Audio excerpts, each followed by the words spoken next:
One man army action జానర్లో Jason Statham గారు తన ఫిల్మోగ్రఫీలో ఎన్నో ఫిలిమ్స్ ని మనకు అందించారు. యాక్షన్ జానర్లో కొన్ని స్టైల్స్ ఉంటాయి, కొన్ని ప్యాటర్న్స్ ఉంటాయి, కొన్ని ఫిలిమ్స్ కి స్పెసిఫిక్ గా ఒకే స్టైల్ అంటూ ఉంటుంది. ఈ వన్ మ్యాన్ ఆర్మీ జానర్ యొక్క స్టైల్ కూడా అలాంటిదే. యాక్షన్ జానర్ అయినప్పటికీ బడ్జెట్ బాగా లోగా ఉంటుంది. వన్ లైన్ లో ఉన్నప్పటికీ అన్ప్రెడిక్టబుల్ ప్రొసీడింగ్ స్క్రీన్ ప్లే లో ఉంటే అండ్ అదిరిపోయే goose bumps, heroic moments and action stuff, violence గానీ కొరియోగ్రఫీలో ఉంటుంది. సో ఇలాంటి జాన్రాలో ఓన్లీ జాన్ విక్ కన్నా ముందు 1980s, 90s నుండి కూడా ఎక్కువ శాతం ఉండేవి. ఆ 1980s యొక్క హాలీవుడ్ యాక్షన్ ప్యాటర్న్, ఆ వన్ మ్యాన్ ఆర్మీ జానర్ నుండి చాలా ఎలిమెంట్స్ ప్రెజెంట్ ఇండియన్ మసాలా జానర్లో కూడా ఎక్కువ శాతం యూజ్ చేసుకోవడం మనం చూస్తూ ఉన్నాం. పోతే ద బీ కీపర్ తర్వాత డేవిడ్ అయర్ గారి డైరెక్షన్లోని జేసన్ స్టాథమ్ కాంబినేషన్లోని ఏ వర్కింగ్ మ్యాన్ అనే ఈ న్యూ ఫిలిం రీసెంట్గా రిలీజ్ అయింది. నిన్న video on demand digital release కూడా జరిగింది. ఈ ఫిలింకి యాక్షన్ లెజెండ్ సిల్వెస్టర్ స్టెలోన్ గారు స్క్రీన్ ప్లేని అందించారు.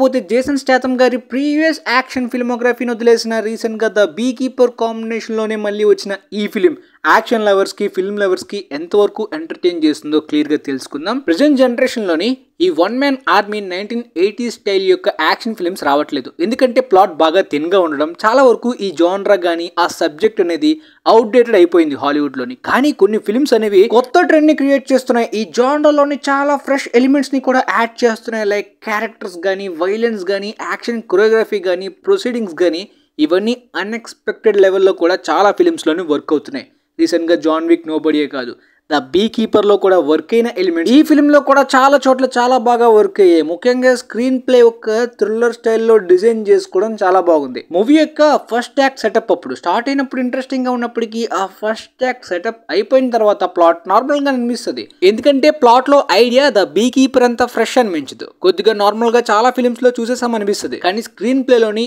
ఈ థ్రిల్లర్ ఎలిమెంట్స్ అనేవి మంచి ఎంగేజింగ్ మూమెంట్స్ని క్రియేట్ చేస్తాయి క్యారెక్టర్స్ మధ్యన. ఆ రష్యన్ గ్యాంగ్స్ కానీ కొన్ని క్యారెక్టర్స్ అయితే చాలా బాగా వర్క్ అయ్యాయి, కొన్ని క్యారెక్టర్స్ బాగా వీక్ అయిపోయాయి. కానీ వర్క్ అయిన క్యారెక్టర్స్లోని డేవిడ్ హార్బర్ గారి క్యామియో బాగా వర్క్ అయింది. దాంతోపాటు ఆ బైకర్ గ్యాంగ్ క్యారెక్టర్స్ కానీ వాళ్ళ మధ్యన కాన్వర్జేషన్స్ కానీ చాలా పర్ఫెక్ట్గా రాసుకున్నారు. రియలిస్టిక్గా, గ్రౌండెడ్గా ఉండడం వలన కొన్ని సీన్స్ మంచి ఇంపాక్ట్ని కూడా క్రియేట్ చేస్తాయి యాక్షన్ జానరాలో.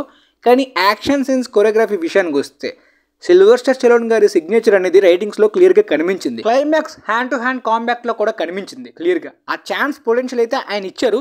కానీ డేవిడ్ అయర్ గారి డైరెక్షన్ ద బీ కీపర్ లెవెల్లో యాక్షన్ సెట్ పీసెస్ కొరియోగ్రఫీని పర్ఫెక్ట్గా ఆ లెవెల్లో యూజ్ చేసుకోలేదు అనిపించింది. ఫిలింలో యాక్షన్ సీన్స్ చాలా ఉన్నాయి, కాకపోతే ఆ బీ కీపర్ లెవెల్లో, జా డ్రాపింగ్ లెవెల్లో జేసన్ స్టాథమ్ గారి ప్రీవియస్ ఫిలిమ్స్ లెవెల్కి మించేలాంటి పొటెన్షియల్ని వాడుకోలేదు. అంటే నార్మల్గా మేనేజ్ చేశారు కానీ ఆ లెవెల్ని టచ్ చేయకపోవడం అనేది జేసన్ స్టాథమ్ లాంటి యాక్షన్ హీరో, సిల్వెస్టర్ స్టెలోన్ లాంటి యాక్షన్ రైటర్ ఉన్నా కూడా వాడుకోకపోవడం ఒక మైనస్ అనిపిస్తుంది. టేకింగ్ ఇంకా బెటర్గా తీయాల్సింది. ఫిలిం క్లైమాక్స్లో ఒక డైలాగ్ చెప్తారు జేసన్ స్టాథమ్ గారి క్యారెక్టర్. ఆ డైలాగ్ అయితే మాత్రం లిటరల్లీ స్టెలోన్ గారు బాగా ఫీల్ అయ్యి రాసినట్టున్నారు. ఆ డైలాగ్ ఫుల్గా పెడితే స్పాయిలర్ అవుతుంది కాబట్టి నార్మల్గా పెట్టా. సింపుల్ లైన్, పర్ఫెక్ట్ లైన్, ఇలా ఎమోషన్ కూడా క్లైమాక్స్లో బాగా వర్క్ అయింది. కానీ ఓవరాల్గా కొన్ని మైనస్ పాయింట్స్ ఉన్నప్పటికీ అలా possible. Okay action flick, action lovers పక్కాగా హ్యాపీగా చూసేయచ్చు. కానీ జేసన్ స్టాథమ్ గారి బీ కీపర్ ప్రీవియస్ ఫిలిం లెవెల్లో కాకుండా కొద్దిగా ఎక్స్పెక్టేషన్స్ తక్కువ పెట్టుకుని చూసుకుంటే బెటర్. ఓవరాల్గా ఫిలింకి నేను ఇస్తున్న రేటింగ్ 7/10. రియల్లీ ఈ జనరేషన్లో కూడా ఇలాంటి జానరా యాక్షన్ ఫిలిమ్స్ యాక్షన్ లవర్స్ కోసం పక్కాగా తీయాలి. కాకపోతే ప్రెజెంట్ మార్కెటింగ్కి తగ్గట్టే వాళ్ళ ట్రైలర్ కట్స్ కూడా ఉండాలి. చాలా ఈ జానరా ఫిలిమ్స్ ట్రైలర్ కట్స్లో కంప్లీట్ స్పాయిలర్స్ ఉంటాయి. ట్రైలర్స్లోనే కంప్లీట్గా అన్ని స్పాయిల్ చేసేసిన, వాడుకోవాల్సిన ప్రాపర్ ప్రమోషనల్ మెటీరియల్స్ని ప్రాపర్గా వాడుకోకపోయినా ప్రతిసారి కూడా థియేటర్స్కి వెళ్ళేంత స్పెషల్గా చాలామంది అనుకోరు. కాబట్టి కొద్దిగా రేర్ లక్ అవుతుంది జానరాకి. ఏదైనా యూనిక్ స్పెషల్ ఎలిమెంట్ లాంటిది ప్లాట్లో ఉన్న అన్ప్రెడిక్టబుల్గా కంటిన్యూ అయినా కూడా పొటెన్షియల్ ఉంటుంది. ఎనీవే, నా రివ్యూ మీకు క్లియర్గా అర్థమైంది అనుకుంటున్నాను. వీలైతే ఈ వీడియోని మీ ఫ్రెండ్స్లో ఉన్న వాళ్ళు కూడా షేర్ చేయండి. ముఖ్యంగా యాక్షన్ లవర్స్కి, జేసన్ స్టాథమ్ గారి ఫ్యాన్స్కి మేబీ వాళ్ళకి కూడా పక్కాగా యూజ్ అవ్వచ్చు అనుకుంటున్నాను. And thanks for watching guys.